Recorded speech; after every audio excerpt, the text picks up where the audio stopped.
son dos, mais elle ne pouvait pas se courber le dos comme ça.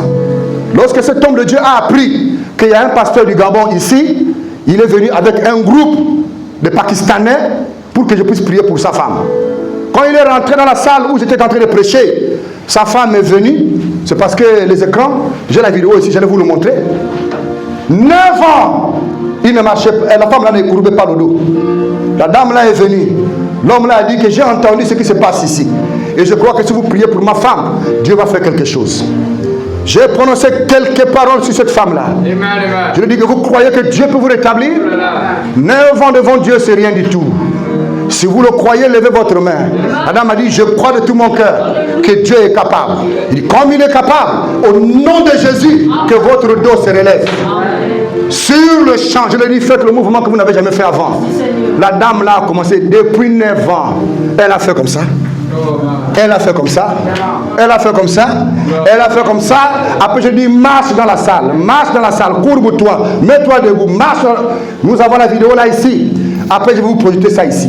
Cette dame-là est devenue intacte. Dieu lui a guéri. Et ce jour-là, Dieu a fait des choses terribles dans cet hôtel à Dubaï. Alors le pasteur là m'a dit, pasteur, nous voulons un homme comme vous. Venez au Pakistan. Mon peuple a besoin de vous. Je lui ai dit que mais non, Pakistan. Après j'entends quelque chose qui me dit, n'aie pas peur, c'est moi qui l'ai envoyé. J'ai dit, ah, je suis d'accord, mais donnez-moi un temps. Je vais faire repli pour prier, après je vous donnerai ma réponse. Je suis resté en prière pendant 2 mois ou 1 mois avec ma femme. Pendant que nous prions, à 2 h du matin, j'avais peur du Pakistan. J'ai dit, mais comment je peux faire pour aller au Pakistan? C'est pas possible. Ça, c'est quel pays, mon Dieu? Tout, mais sauf le Pakistan. Un pays à 99% musulmans. Les chrétiens prient dans les maisons cachées. Vous avez vu les vidéos que j'ai projetées ici, non? Là-bas, les chrétiens, on les brûle vivants. On ne doit pas te croiser avec la Bible. Un pays où il y a 2 cartes d'identité. Une carte d'identité spéciale pour les chrétiens et une carte d'identité spéciale pour les musulmans. Et aucun chrétien n'a un travail au bureau. Tous les chrétiens au Pakistan, leur travail c'est nettoyer la rue. Les restes qui occupent tous les meilleurs postes, c'est des musulmans. Et donc les chrétiens sont des esclaves au Pakistan. Vous comprenez? Dès que tu descends là-bas en tant que chrétien, ne pense pas que tu peux revenir en vie. Mais ce jour-là, à 2 h du matin, quelque chose m'a dit, n'aie pas peur, ne crains pas, car je t'attends déjà au Pakistan. Lève-toi et va là-bas. J'ai dit à mon épouse, elle m'a dit, ça c'est une affaire compliquée. Je vous expliquerai ça après. Mais à la grande surprise, nous sommes partis chercher le visa à l'ambassade du Pakistan. Quand nous sommes entrés là-bas, tout le monde, regardez les barbes dans la salle. Regardez les formes des personnes.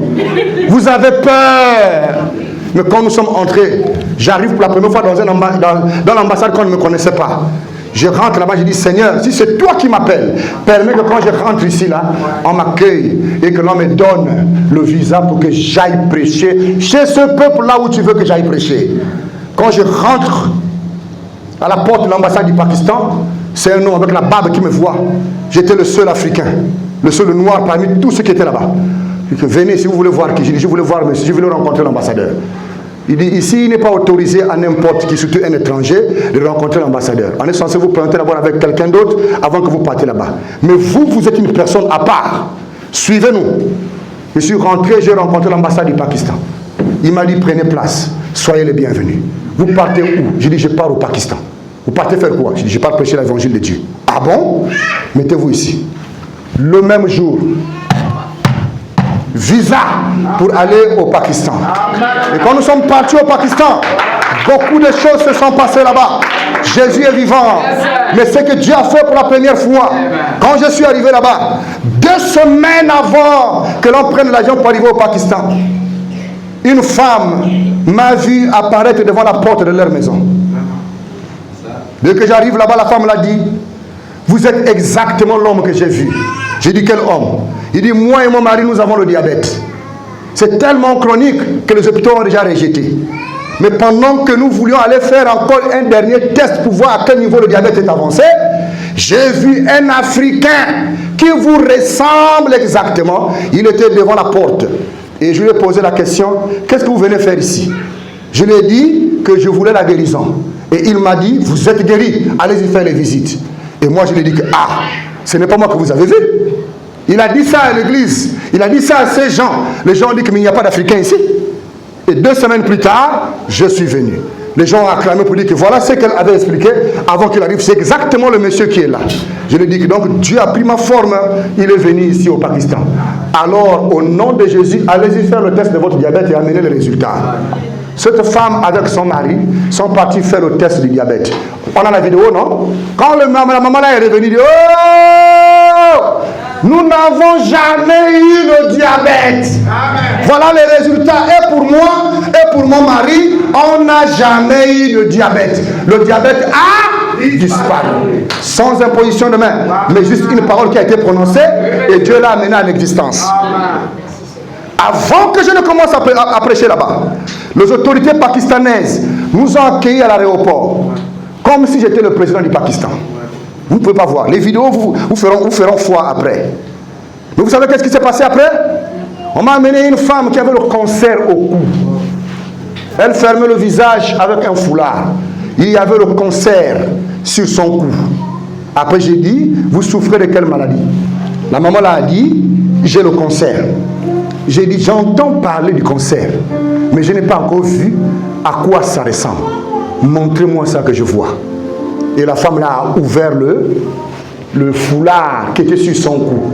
J'ai vu comment est-ce que le cou était gaspillé par le cancer. Je parle seulement, mais vous n'avez pas vu ce que j'ai vu. Alors j'ai dit, Seigneur, si c'est toi qui as voulu que je sois ici, maintenant même, tu guéris cette femme-là. Je ne vais pas la toucher, mais tu dois guérir la femme-là. J'ai les photos et les vidéos. J'ai mis ma main droite proche de son cou. J'ai dit, toi, cancer, je suis ici pour Jésus. Alors, au nom de Jésus-Christ, sors d'elle. Quand j'ai enlevé la main, j'ai dit à la maman là, enlève ton foulard. Quand elle a enlevé le foulard, il n'y avait plus rien. Le cou était normal comme le cou que je vois là. Et à partir de ce moment, nous avons rencontré beaucoup de cas de personnes qui souffraient de cancer.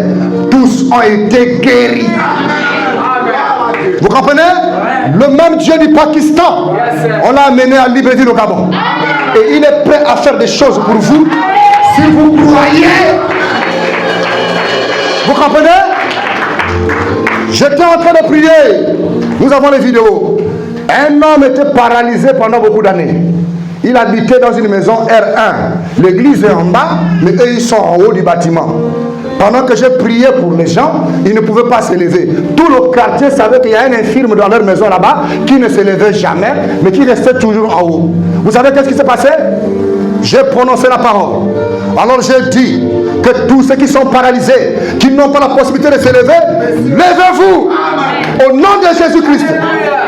Ils ont vu quelqu'un qui ne se levait pas venir ouvrir la porte de l'église et il marchait normalement. Ils étaient en émoi de voir ça. Et on lui a tendu le micro. On a dit, mais dites-nous, qu'est-ce qui se passe?